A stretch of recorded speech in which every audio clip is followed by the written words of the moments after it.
So I had a crazy, amazing weekend, and I want to tell you about it.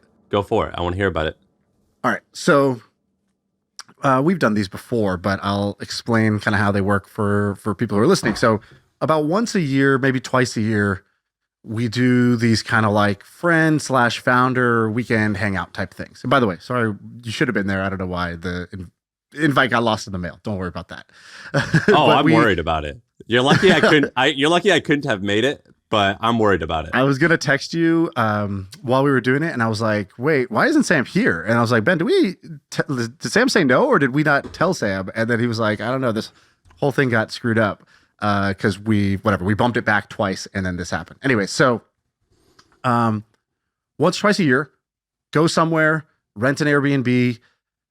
4 to 5 kind of founder friends and hang out. But this one was different. This one was a intimate birthday thing, as opposed to last time we did it. It was like a 20-person one. Maybe, yeah. I don't even remember. It's got bumped back twice, so at this point, who knows? But basically, it was like, all right, start the new year. Let's all get together, hang out, and do whatever. And so we go to San Diego.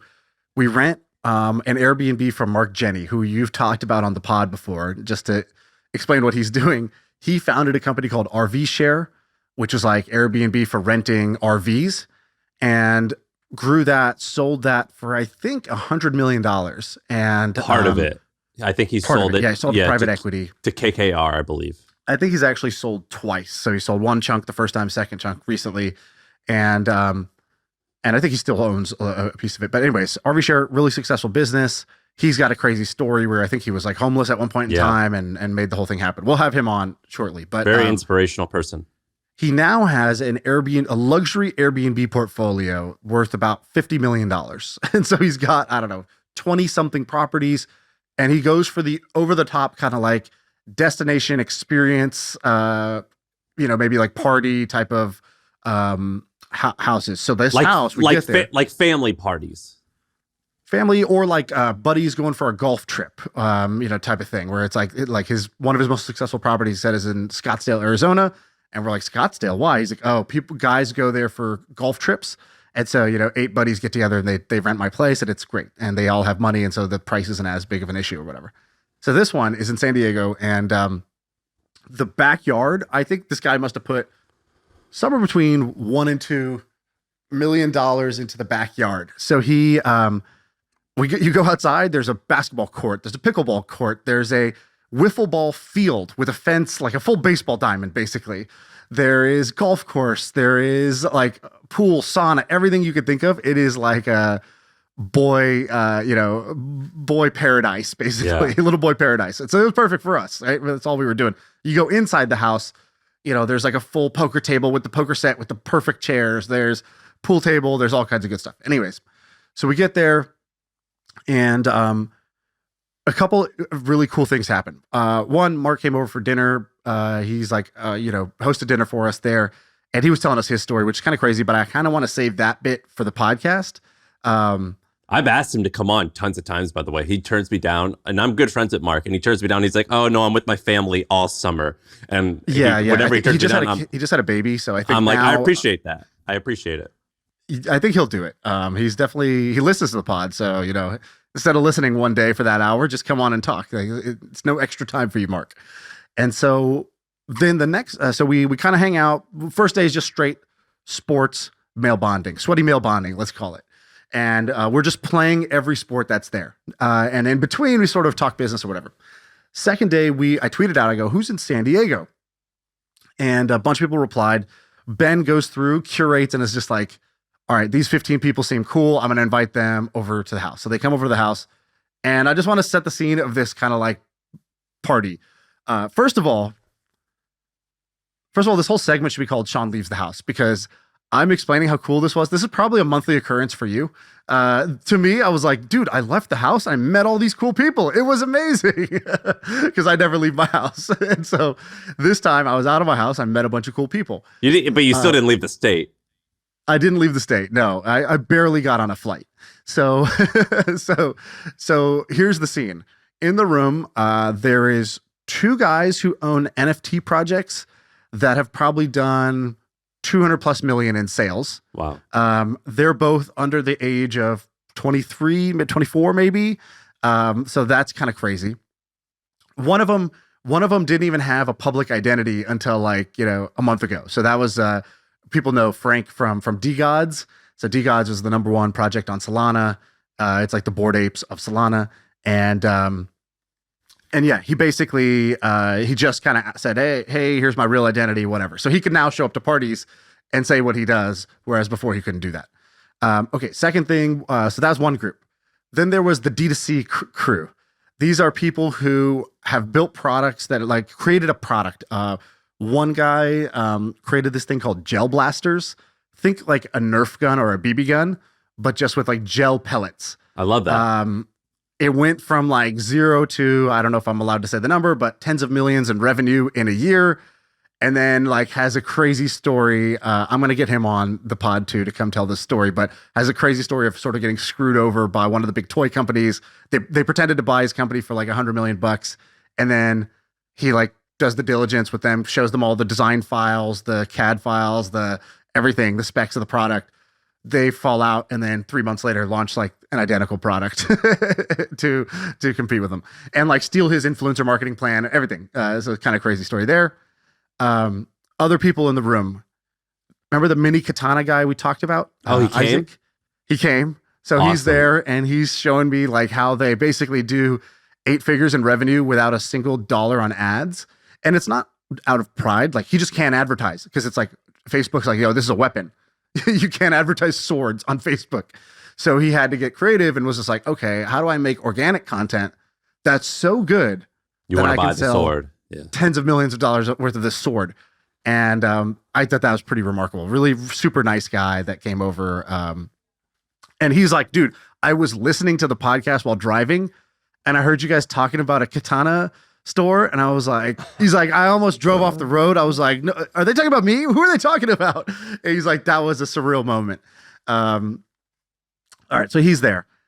A guy, a former CIA operative came, who I think you interviewed for the pod. You did a pod with him, and then we couldn't release it. Yeah. And we didn't even need to say more because that already sounds juicy as a mother effer, right? We couldn't release it because he said a bunch of classified stuff. And so this person, I don't even know what I can say now, but basically, this is me speaking, not him. But it's almost as if they convince people in other countries to become treasonous. Spies. Yeah, spies is better than treasonous. If you've watched Jack Ryan, this was like the real life Jack Ryan. And we asked him all about that. And then he left the government and he created a business. And so there was a good overlap. So I'm going to tell you one. Don't say his name though, by the way. Yeah. I'm not going to do it. So I was like, so how do you do it? How do you convince somebody? You're just this like, American person coming into their country. You go into Afghanistan or wherever, Yemen or someplace. How do you convince them to like, work for the US government to help us? And he's like, well, like 2 years of rapport building and then it's, it's manipulation, right? Like you were trying to, and I was like, so how would you do that? Like, I feel like you couldn't do that. And he's like, remember earlier when we were grabbing a drink, you said you really want X?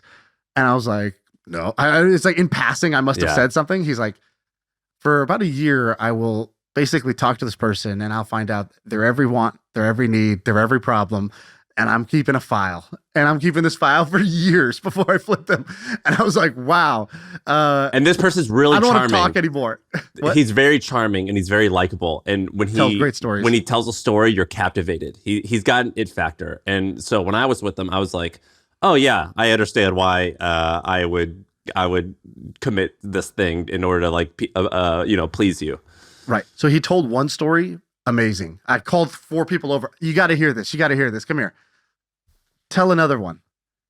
He's like, and I'm like, shit, you ruined it. You're like, hey, you're funny. Tell a joke. Then he tells another banger. And I'm like, and everybody's like, oh, wow. To the last 3 people who didn't hear the first one, get over here. Hey, you got another one? And he's like, oh, the thing is, blah, blah, blah. He's kind of hemming and hawing. And I was like, look, if the story's shit, no problem. You already won. This is just a bonus lap. If it's terrible, I have no problem with you. I already think you're amazing. I just depressurized the moment for a second. And I was like, just try to give us one more. He gives us one more. And I was like, wow, this is my friend Jason Hitchcock has this thing he says. He goes, you say one interesting thing. I say, interesting. Two interesting things. I say, those are interesting. Three interesting things. I say, you are interesting.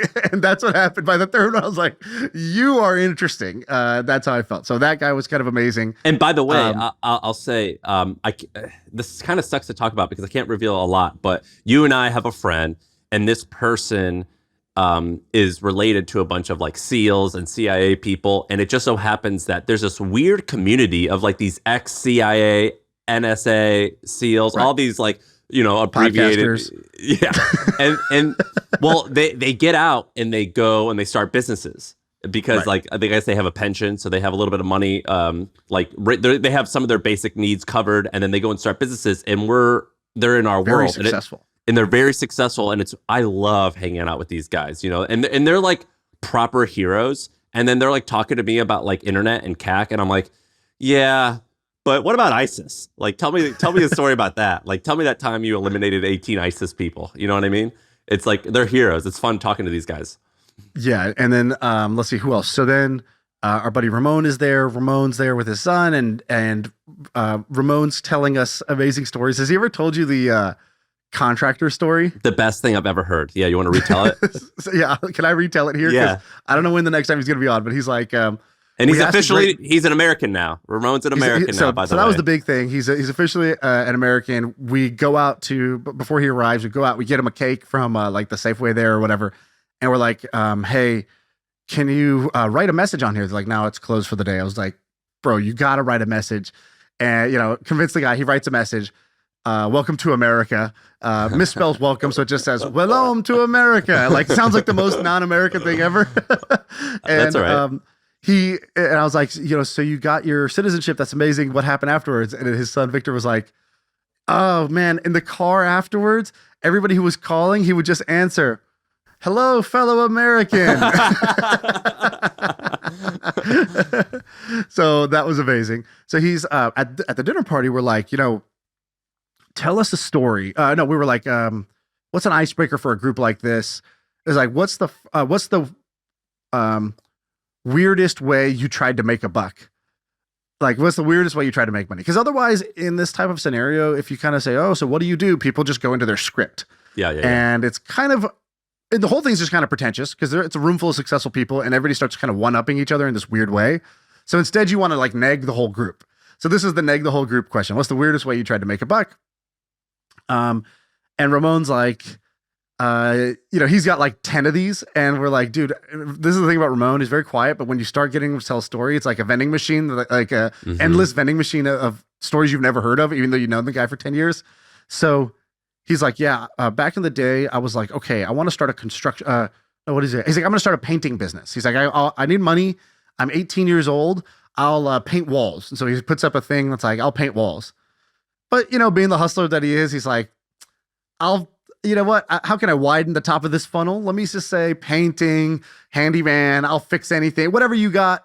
I'm a general contractor. I'll do generally anything. And so he's 18 years old. He puts up his listing on the Dutch Craigslist like that. And he gets an inquiry the next day that says, hey, I need an electrician for some electrical work. And he's like, great, be there tomorrow morning. And he's like, I go to the store, like Home Depot type store, and I'm looking at like these vests. I'm like, which one looks more like an electrician? And like basically he's like Halloween. He's like trying to find a costume. And he's like, I go there the next day, and the guy's like, cool, yeah, so we need 40 amps here, and we're gonna run a line under the circuit over here.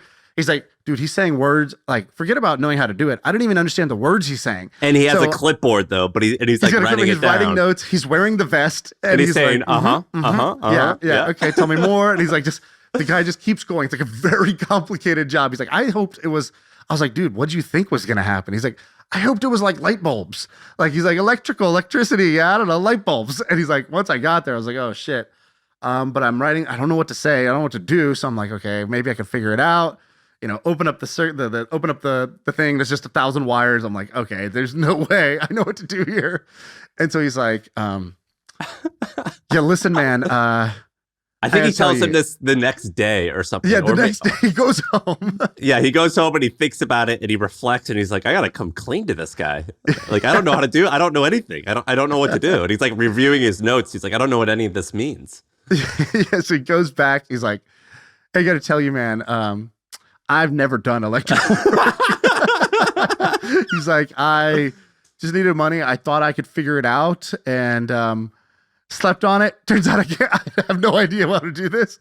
And the guy was like, "What the fuck?" And then he was also like, "You know what, kid? Like, he's like, I'm an entrepreneur. He's like, I respect the hustle. I respect that you were honest." And he's like, everyone was like, when you're honest and you're young, like good things happen. And the guy, he's like, gave me a great lesson. He's like, you know what? Like, instead of telling me like, don't ever do this again, he was like, actually, what you should do is you don't need to know how to do electrical work. You got the job. Now you need to find somebody who does know electrical work and subcontract it out and keep a margin. And so you shouldn't be here anyways. You should be doing that. And he's like, oh, and he started an actual like general contracting business doing that from there.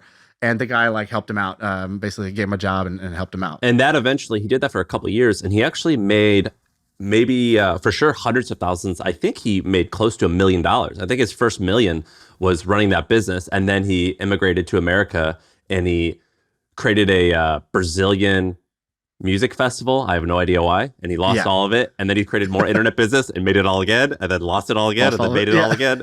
And so he's done that a bunch of times. Very fascinating guy. Yeah. Even his current business. So he has this business called Alpha Paw. And he sells like great dog products, so dog ramps, things like that. And even that like went up. And then hits and then like, when COVID happened, shipping costs went through the roof. So like a container for shipping used to cost $3,000. Then it started costing $20,000. So like a 6x Ruined everything. Increase. And when you have a huge product, you need a lot. It takes up a lot of space. So you need a lot of containers. So his unit cost blew up. That was really tough. But he's so resilient. So like he's like, all right, what's the pivot? And he pivoted to, he's like, dogs having trouble? Cats. And so he's like, all right. And he made this kitty litter product called Genius Litter. And now he just got a deal where he's now in PetSmart nationwide, which is amazing. And now he's like back, and now it's like, dude, so if you're listening to this, the gentleman's agreement to go smash subscribe. But also, if you have a cat or you don't have a cat, you got a dog, doesn't matter what you got, go to PetSmart, buy this guy's Genius Litter so his business, thrives, because this guy deserves the best guy I know. So, so just amazing stories one after another of each person about like bouncing back. So there was a bunch of like, I don't know, takeaways I had from this. Number one, storytelling wins. Yeah. There was a bunch of people at this event that were all equally impressive, but it was the ones who understood how to tell a story that stood out and that everybody loved, made a bunch of connections. People started helping them out. They're like, oh, you should try XYZ. Oh, you got to meet blah, blah, blah. And it was the people that didn't understand how to tell their story. They only told facts. And it was just sort of like, I'm, whatever. I'm Steve. This is what I do. Blah, blah, blah. Everything's going great. All right. Thanks, Steve. See ya. Yeah, you need some of that sizzle. Yeah, they didn't have that sizzle. And so the sizzle, the storytelling sizzle was so important and so obvious. And then there's nuances. Like there were some people that were storytellers that every story was how awesome they were. And you could just see it was like just repelling people. Like, here's how awesome I am. And then slowly but surely, okay, great. Got one of those stories. I'm going to go get a drink now. See ya. And it was the person who could tell a story that was like slightly making fun of themselves. Even the CIA guy, he goes, oh, I have a rule. I only tell CIA stories where I look like an idiot. I never tell CIA stories where, I beat the bad guys. I fought 5 guys and then everybody clapped. He's like, I'll never tell a story like that. And so I was like, that's a great rule in general for people. So I think that was like one big takeaway. Second takeaway is I should probably leave the house a little more often. This was dope. And I used to do this all the time. And then I kind of got a little cocky and was just sort of like, yeah, I got a great network. I don't really need to like put in like this. But when I was in my 20s, I used to do this all the time. And this was just a reminder of how much value you can get by talking to other people in the game. Or like, I think this podcast serves as that for people too, where you hear these stories, you get inspired, you get ideas, growth hacks. And it's surprising how helpful people are. So what I describe that as? When you're around certain people, you realize that the world is malleable and you see all types of people who are bending the world to the reality that they want. And then you feel like, oh, yeah, that's cool. I could do that too. So it doesn't matter. You're like, I don't Right. care if you're selling, if you're in the CIA, if you're selling Genius Litter, it doesn't matter. It's just cool to see people who are kicking their dent into the universe. Right. Yeah, exactly. And second thing I would say is there was a huge difference in life phase attitude. All right, what does that mean? So we at this event, so we had Ramon's son and his friend. Shout out to Jude, he came. So He's a fun kid too. super fun kid, super chatty Yeah. Kathy. And but by the way, the next day he was like, he's holding up the gel blaster gun thing. He's like, so they said they make this for whatever, I'm make up numbers. They make this for $3 and they sell it for $9. I was like, dude, he's already picking it up. This guy's like 10 or Yeah. 11. He's like, that's a really big like margin. And I was like, wow, margin? That's really impressive. So anyways, we had people that were 10 or 11. We had the guys who were kind of like 20 to 25, the NFT boys and D2C, some of the D2C guys. We had guys like us who were in our 30s, and we were like, all right, yeah. And I'll tell you the differences and how each one was approaching it in a second. We had guys in their 40s, so that's like, Ramon, Sully, that sort of thing. Yeah. And then then I went and met up with a guy in his 70s, and a husband and wife in their 70s. So I saw all those life phases. I want you to guess, what do you think was the like notable like differences in those ages in terms of like what they cared about, what they thought about? What were the differences? Have you ever heard the story of like there's like an old bull and a young bull, and they see a bunch of cows, and the young bull goes, "Let's hurry up and get down there and have sex with all them cows." And the old bull's like, "Whoa. We can walk. We could walk down there and we could take our time." And that's kind of the difference, I imagine. The 22-year-olds were like, "Let's do everything." The 30-year-olds were a little bit wiser. The 40-year-olds were like, "Hey, let's just pick and choose our battles a little bit more wisely, and like, hey, let's enjoy the process." And the 7-year-olds were more so like, none of it matters. Yeah, exactly. That's exactly right. So the teens or preteens, they were basically just like, "You want to play? What are we gonna play? Hey, you guys want to play this while we play this?" It's like we were on the pickleball court, and then in between points, they're running and kicking the soccer ball, and then right afterwards, he's like, "You want to play Monopoly? You want to do this?" And like till the last minute of the last second of the day, it was like, "You want to play?" Yeah. And I thought that was like, just an awesome energy to be around. The other part of it was like, they also were doing Khan Academy a bunch, and I was like, wow, they really like want to learn this stuff. Yeah, like you that's kind learn. of cool. That's kind of amazing. That just kind of blew me away. So they were all about play. Then you had your guys in your 20s that were the I got it all figured out guys. And I remember being that guy. And it's like, they actually do have a lot of life figured out. They're way ahead of the curve. But the problem is they think they're at the end of the curve. They think they got it all figured out. And so you listen to the stories and they're saying things and you're like, you know what? 4 out of the 10 things you just said were totally wrong. But you know what? It doesn't matter. The fact that you believe all 10 is going to work. And I just love that you think all 10 are right. I love like, that. What are the odds? That's a good way to summarize it. Yeah. But they were a lot of fun. And their thing was just sort of like, we're going huge. Like, of course, this is going to work. This is going to be massive. We got it figured out. And not in a cocky way, just like they had only known winning. Mhm. And I thought that was awesome. Because as you get older, you start to take L's. You take health L's. You see friends take L's.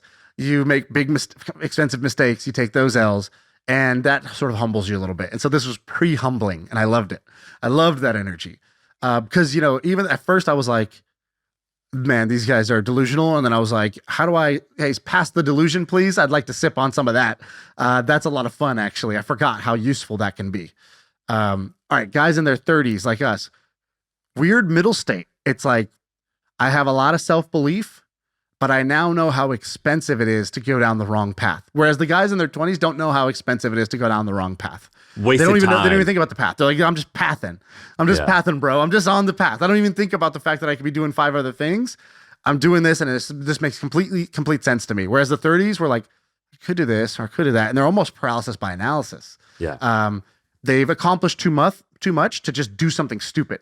Like the guys in their 20s who created this NFT project, they were able to just do something stupid and it paid off. They created this gel blaster Nerf gun because it just was stupid and they thought it was cool. And like that was enough justification to do it. Oh, that looks fun. Do it. Whereas the guys in 30s are like, that looks fun, but let's spreadsheet this out real quick and just see. Well, let's back of the envelope. Yeah, this like thing. when you have something to lose, it changes a little bit. Right. And so they back of the envelope themselves to death. But, they're still, at least they're still thinking. The difference was when you compare to the 40s were like, we know what we're doing. When I hear about what all these other guys are doing, I'm half amused and half of it exhausts me and I want to go take a nap. Like, you're just confusing me with all these things that honestly, like, I don't feel like I need to know any of this stuff. I'm perfectly happy not being in NFTs and not knowing how to do TikTok videos to sell mini swords. Like, that's cool, but man, I just want to go relax right now. And the second thing was they were like one of them, he just like found out he has high blood pressure. So he had a blood pressure monitor with him and he was like, just took his blood pressure. And I was like, dude, I never take my blood pressure. Put me in.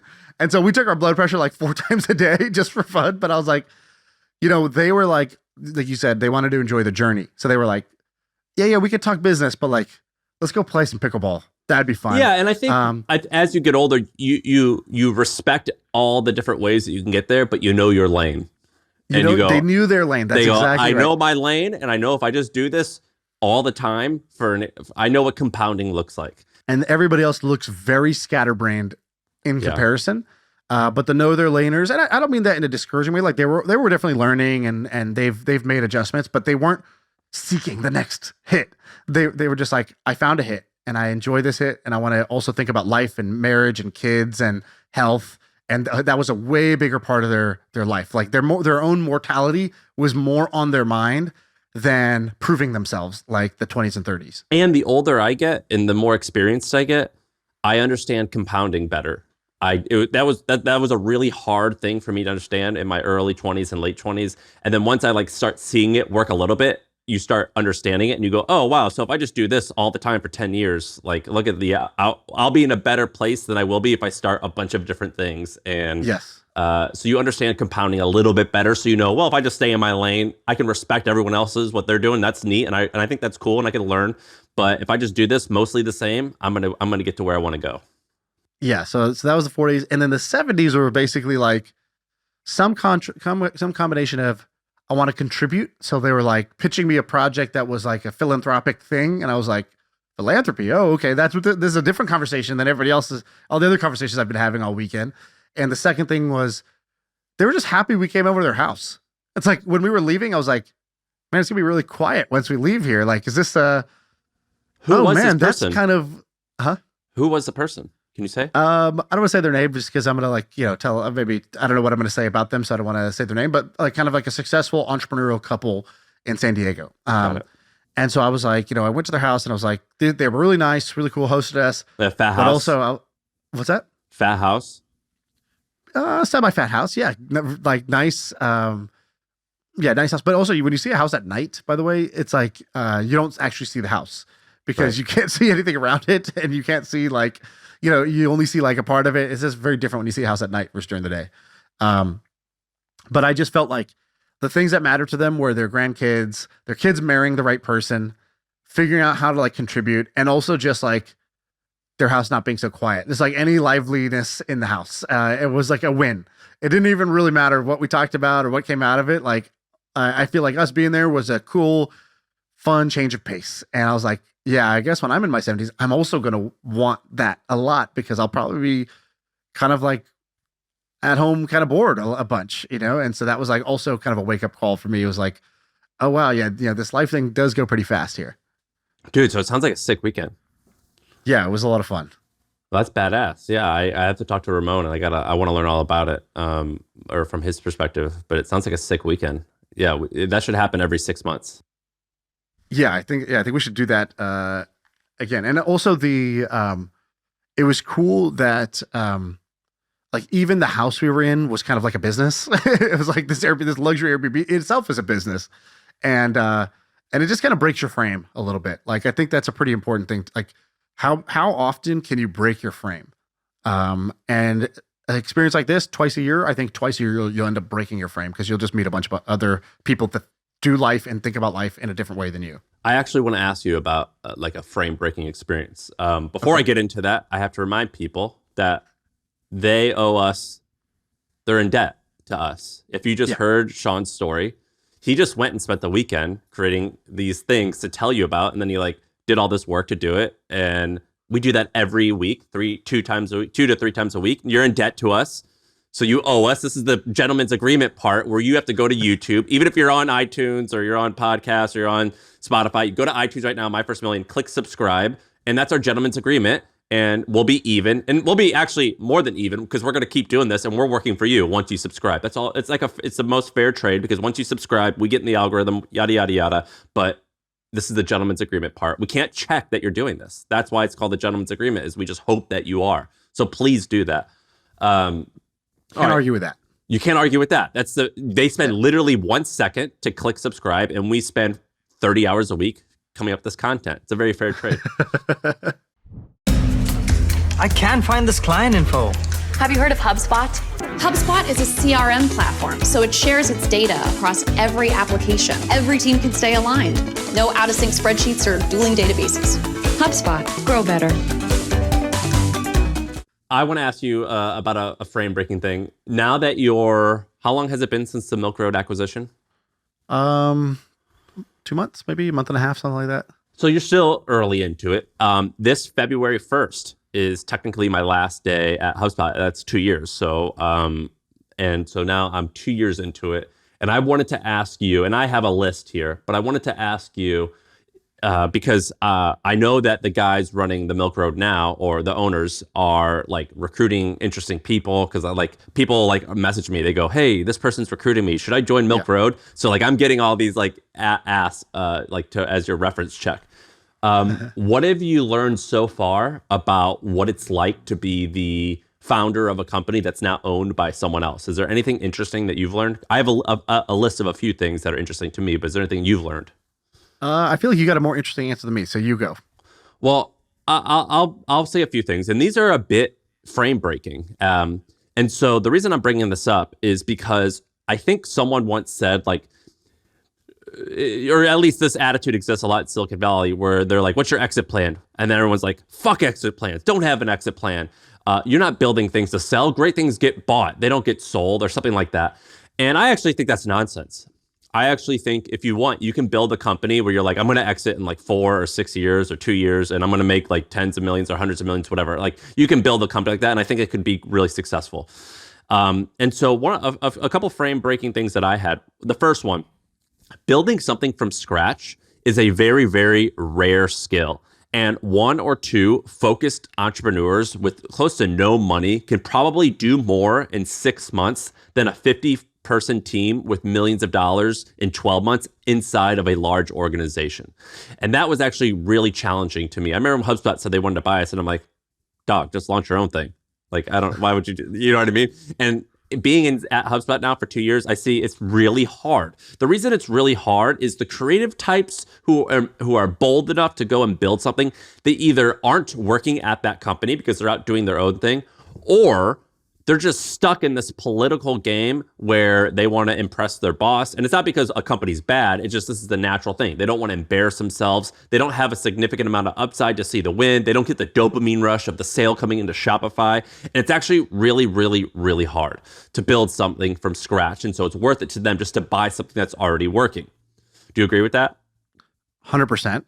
And you can see it when an acquisition happens, the velocity of progress slows down like molasses. It is it's like kind of remarkable. Now that doesn't mean it fails, but the velocity definitely slows down. Other things go better, but the velocity and the pace and the sort of like the aggression and productivity, I think, go down. And that's what I describe as anxiety goes way down. As an entrepreneur, your anxiety goes way down, your frustration way up.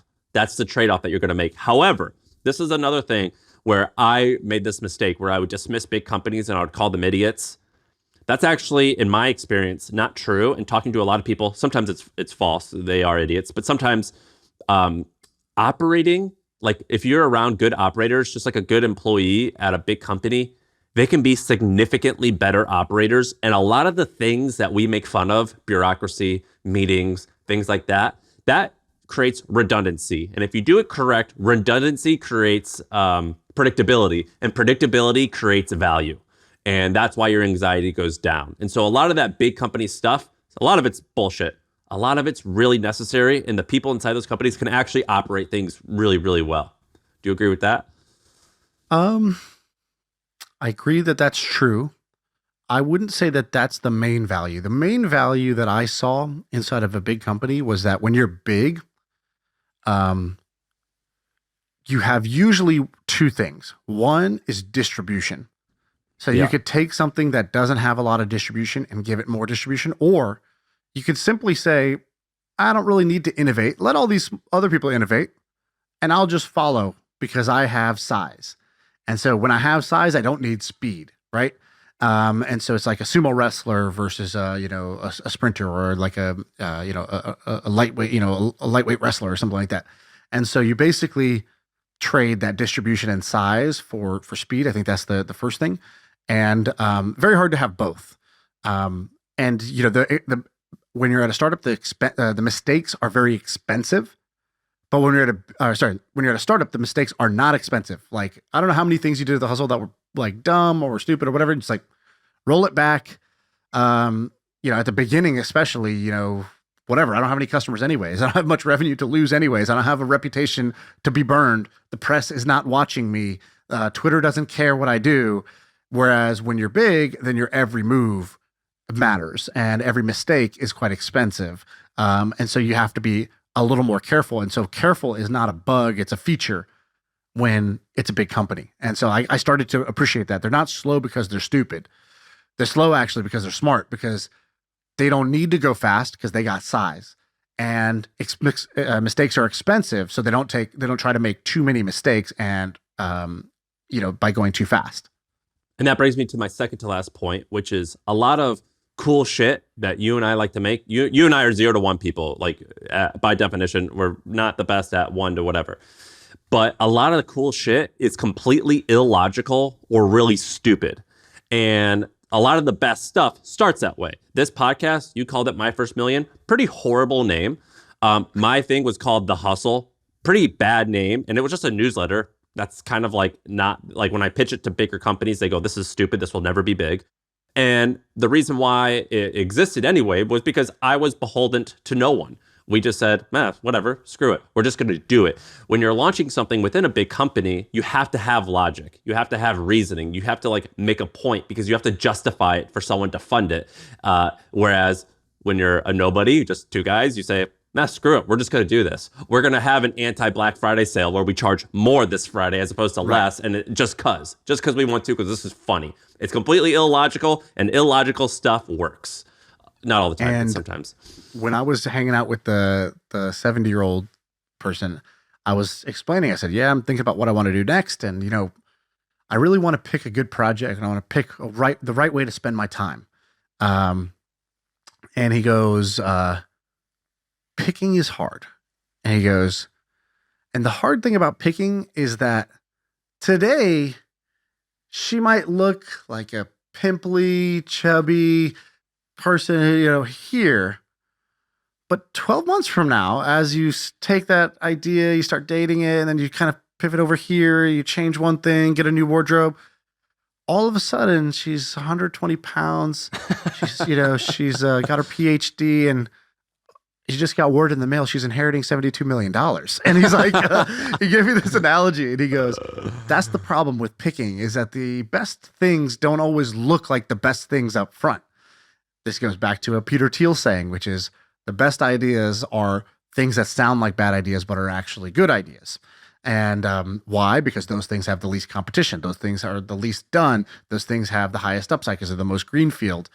Things that are obviously good ideas are super competitive. Things that are actually bad ideas, doesn't matter how hard you work, they're bad ideas. So the sweet spot is something that sounds like a bad idea, but is actually a good idea. And that's, this guy put it in a different kind of analogy that I appreciated. And I'm glad I didn't, say who, because, people will get mad about that analogy, but I thought it was hilarious. And I understood what he meant, which is, when you started the hustle, you were like, oh, great, it's this conference. And I was like, conference, okay, immediately, like a lot of work, seasonal, doesn't get that big, who cares? If your product you can charge- get rained out, it's kind of not good. Yeah. You have $200 tickets to your conference. Like, all right, Sam, good luck, and then you kind of fumbled and then you were like, oh, okay, conference is working, but conference ain't where it's at. But I've been using content to drive ticket sales. Maybe I should just do this content thing through a newsletter. And then even that was still sort of pimply and didn't really a newsletter. I mean, dude, people over here making flying cars and Uber and you're doing a newsletter, like get some ambition, bro. Like, that can't be big possibly, right? Like aren't newsletters just like a personal thing people send out to their 50 friends? And you kind of figured it out as you go. And then now people are like, yeah, how many freaking, I want to build the next hustle, hustle for X, how many people pitch you that, myself included. Milk Road was a hustle copycat after I made fun of you for doing a newsletter back in the day. I was like, I didn't invest in your thing because I was like, I don't think that's going to get huge. Right. And I was like, but you figured something out along the way that was not obvious up front. And by the way, the hustle is very close to crossing 3 million subscribers. And that brings me to my last point, which is planning is something that I had never done. Like when people were talking about OKRs, which is like a framework for running your company, they would put it on a quarterly scale. And I'm like, yeah, how about a weekly one? So we could like every single day, we're going to create something new. And that's really important for starting out. And I don't think you should plan too much.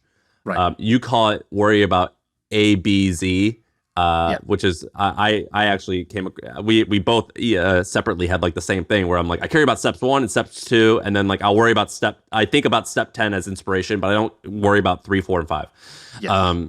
And so that's important when starting stuff.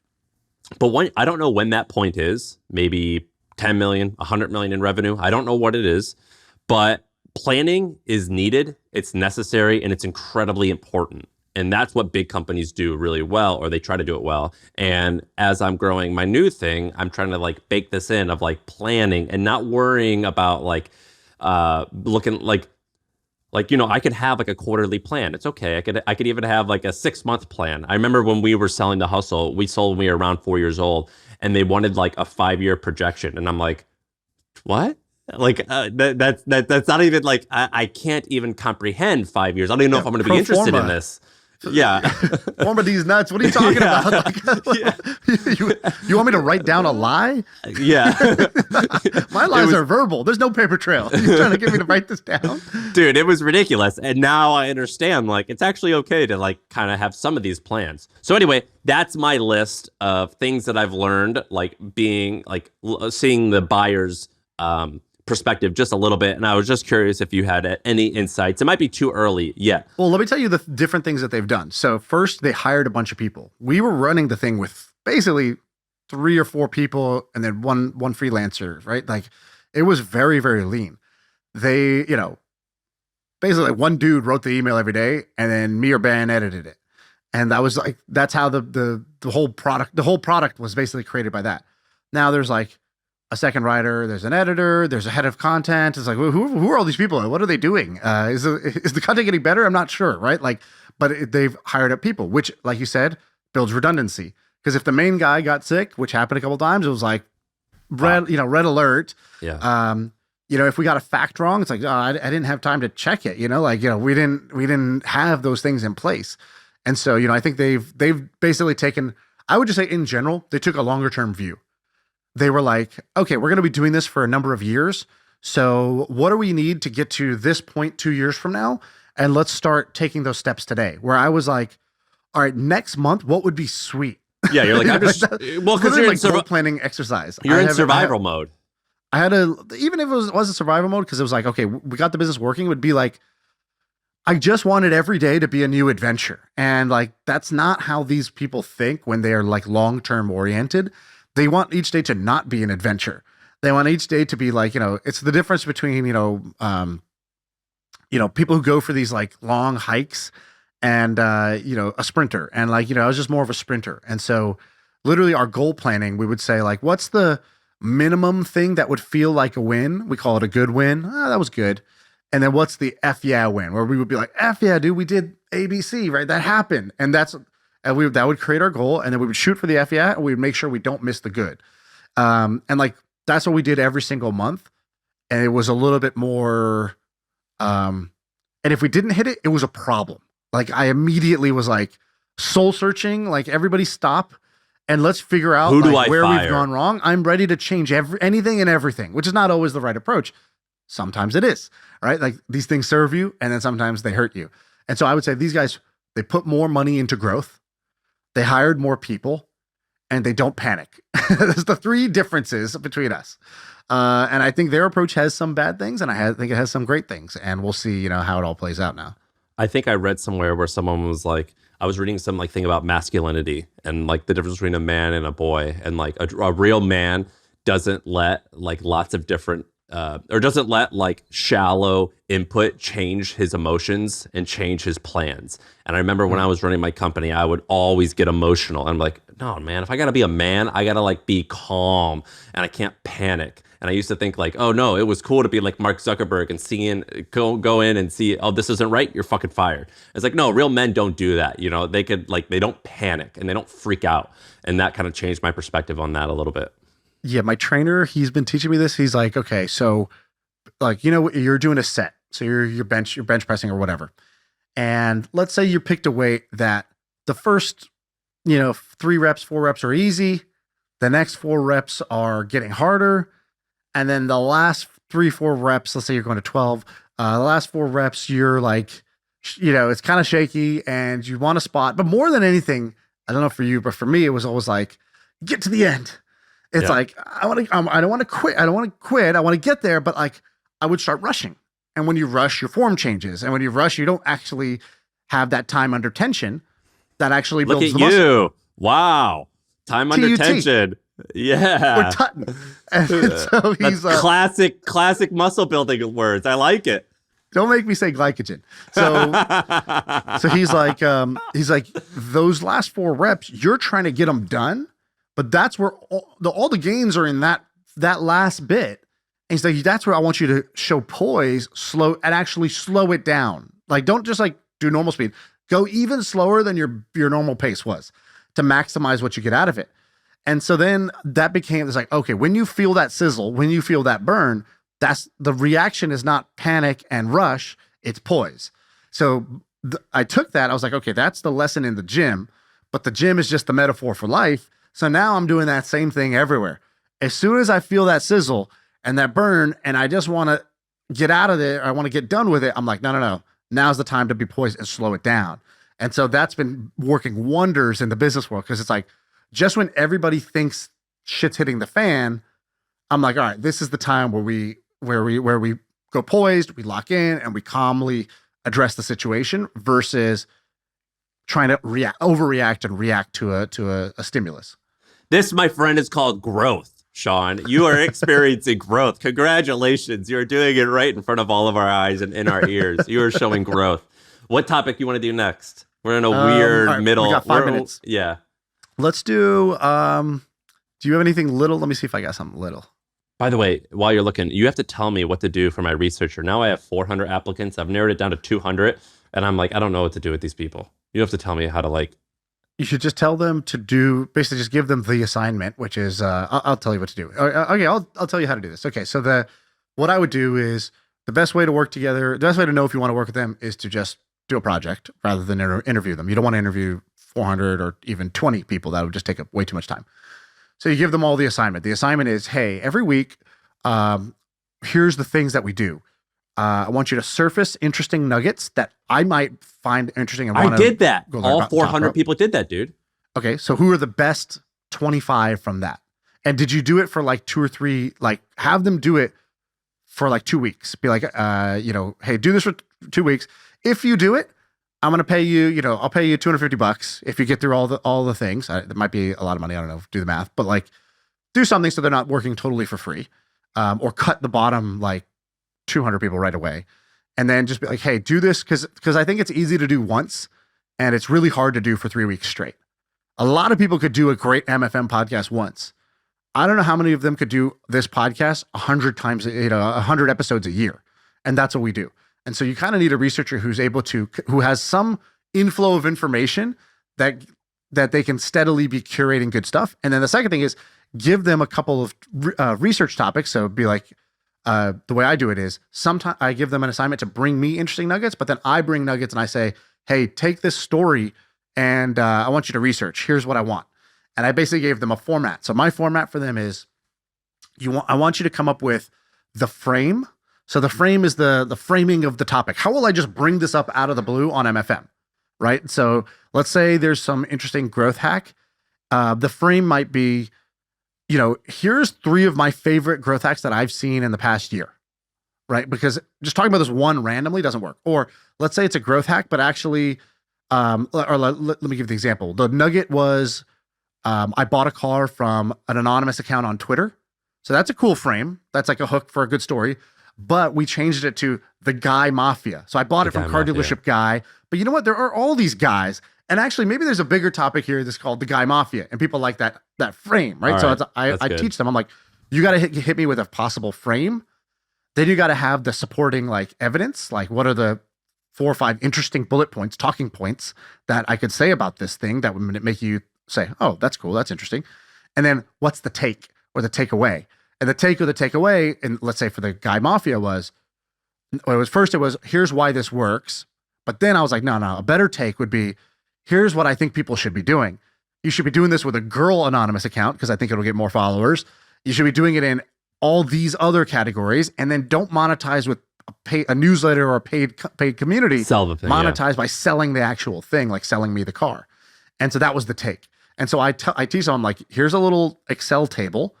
And for every story, you got to fill out the frame, the talking points, and the take. And I see if they're getting good at that.